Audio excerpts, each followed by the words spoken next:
Matapos ang pagpiflex ni kapuso aktor Tom Rodriguez ng mga larawan nila ng kaniyang anak at bagong non-showbiz partner ay umani ito ng samut-saring reaction mula sa netizens. Dahil nakatalikod sila, kaya at sinadyang hindi ipakita sa publiko ang kanilang mga mukha. Say ng aktor dito, "Some treasures in life are too sacred to put on full display. This isn't about hiding. It's about holding."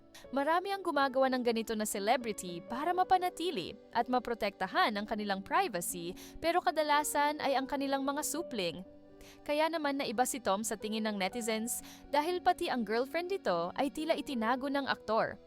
Pero makalipas lamang ng mga ilang oras ay hindi na nakapagtimpi ang ilang netizens. Dala na rin ng kanilang curiosity ay nahagilap nga nila ang tunay na itsura ng girlfriend ni Tom.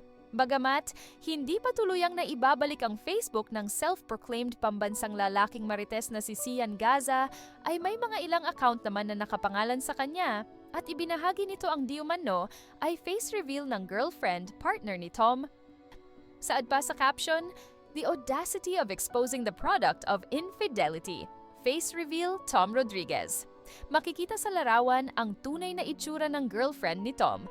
Tila nagpakuha ang mga ito ng larawan habang nasa isang shopping mall, bit-bit ang kanilang anak. Hindi lamang isa ang larawan na kung saan in-expose ni Zian ang mukha ng girlfriend, may larawang naglalakad sila habang nag-shopping.